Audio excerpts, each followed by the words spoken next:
If you grew up in the 1950s, cars weren't just transportation. They were freedom.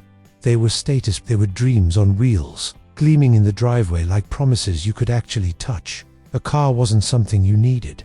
It was something you wanted, desperately, completely. The way you wanted anything that represented who you were and who you wanted to be. And in the 1950s, cars were beautiful, not efficient, not practical, not sensible, beautiful. They were long, low, wide, wrapped in chrome that caught the sun and threw it back in 1,000 directions. Painted in colors that had names like tropical turquoise and sunset, coral and desert sand. They had fins, tail fins that rose from the back fenders like the wings of a jet plane, growing taller and more dramatic with each passing year, until by 1959, a Cadillac looked like it was about to take off. They had grills that stretched across the front like chrome smiles, headlights that looked like eyes, bumpers that could survive a collision with a brick wall and not show a scratch. They were works of art, rolling sculptures, designed not by engineers thinking about fuel economy and safety ratings, but by stylists thinking about dreams, because that's what they were selling. Not transportation, dreams. The dream of the open road, the dream of independence, the dream of being someone. Every year, the new models would arrive, and it was an event. Dealerships would cover their windows with paper. Coming soon, the all-new 1957 Chevrolet. Teasers in the newspaper, ads on television. And then, on reveal day, they'd pull the paper down and there it would be, gleaming under the showroom lights. Different from last year. Better, more chrome, more power, more style. People would crowd around the windows, press their faces against the glass, point and whisper and dream. And if you were lucky enough to go inside, to open the door and slide into the driver's seat, to smell that new car smelled leather and vinyl and possibility, you'd feel it. The pull, the want. You'd grip the steering wheel, big, thin, wrapped in plastic or leather. You'd look at the dashboard, speedometer, fuel gauge, maybe an AM radio if you paid extra. You'd imagine yourself behind the wheel, driving down Main Street, pulling up to the drive-in, taking your girl out on Saturday night, and you'd know that when you finally got a car, when you saved enough, when you graduated, when you got that job, this was the one. For teenage boys, cars were everything. You didn't just want a car, you needed one, because without a car, you were stuck, dependent on your parents, limited to where you could walk or bike. But with a car, the world opened up. You could go to the next town over. You could take your girlfriend to the movies without your dad driving you. You could cruise Main Street on Friday night, windows down, radio up, arm hanging out the door. You could be somebody. If you couldn't afford a new car, and most couldn't, you bought used. A 49 Ford, a 51 Chevy, something that ran, even if it didn't run well. And then you made it yours. You'd spend weekends in the driveway or the garage, wrenching on it, changing the oil, replacing spark plugs, adjusting the carburetor. You'd customize it, lower it, add dual exhaust, maybe swap out the engine for something with more power. You'd paint it, not at a shop, you couldn't afford that, but in your garage with a spray gun borrowed from your buddy's dad.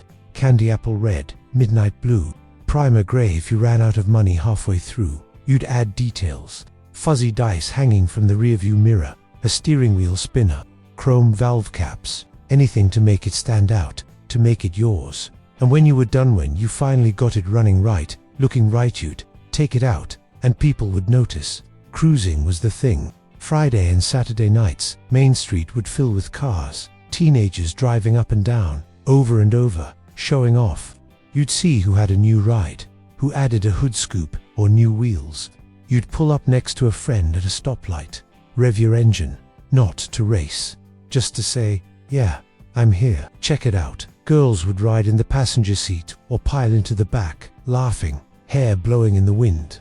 They'd lean out the windows, wave at friends in other cars, and everyone would end up at the same places. The drive-in restaurant, the burger joint, the parking lot where everyone hung out. You'd park, leave the engine running, turn the radio up, and you'd talk, make plans, flirt. The car wasn't just how you got there, it was part of the experience, part of your identity. You were what you drove.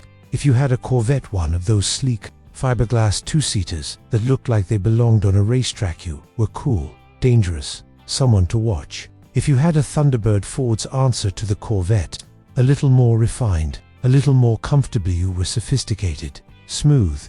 If you had a Bale, HV's beautiful, chrome-laden sedan, you were solid, reliable, someone with taste. If you had a hot Rada 32 Ford with the fenders chopped and a big V8 stuffed under the hood, you were a rebel, someone who played by their own rules. And if you had a Beater, something old and rusty that barely ran, you were working on it, dreaming about what it would become. And everyone understood that, because they'd been there too. For families, cars meant something different, but just as important. They meant vacations. You'd load up the station wagon, wood paneling on the sides, seats that folded down in the back with suitcases and coolers and kids and dogs, and you'd hit the road. Route 66, the Lincoln Highway, the Pacific Coast Highway.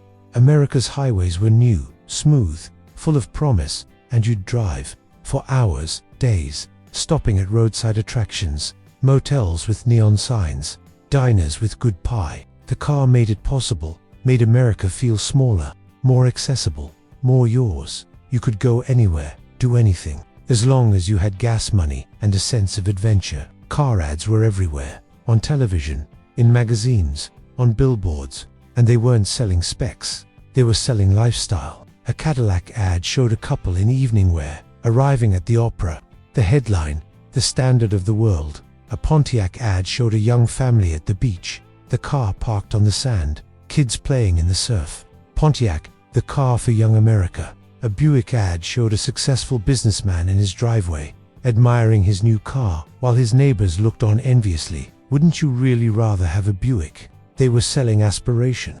The idea that the right car could make you successful, attractive, happy, and people believed it. Because in a way, it was true. The right car could change your life. It could get you the job, the girl, the respect. It could take you places you'd never been, introduce you to people you'd never meet. It could make you feel, if only for a moment, like anything was possible. Of course, cars in the 1950s had problems. They were gas guzzlers, 8, 10, 12 miles to the gallon if you were lucky.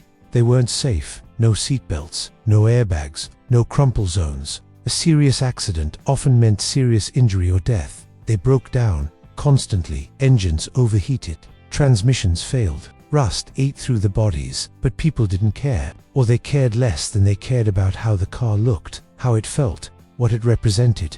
Because cars in the 1950s weren't about being practical, they were about being alive. They were about the feeling of wind in your hair on a summer night, the growl of a V8 engine, the shine of chrome in the sun. They were about first dates and road trips and drag races on empty highways. They were about freedom in a country that had just won a war and was trying to figure out what peace looked like. And peace, it turned out, looked a lot like a two-tone Bel Air with fins and a smile-wide grille. So if you dreamed about cars in the 1950s, you weren't alone. You were part of a generation that saw the automobile not as a tool but as a symbol of progress, of prosperity, of possibility. You grew up with the smell of gasoline and motor oil, the sound of engines turning over on cold mornings, the sight of chrome gleaming in driveways up and down your street. You saved your money, drew pictures in your notebook, memorized every model, every option, every detail. And when you finally got behind the wheel of your own car, whatever it was, whatever it looked like, you felt it. The promise kept. The dream realized. Because yesterday never truly disappeared.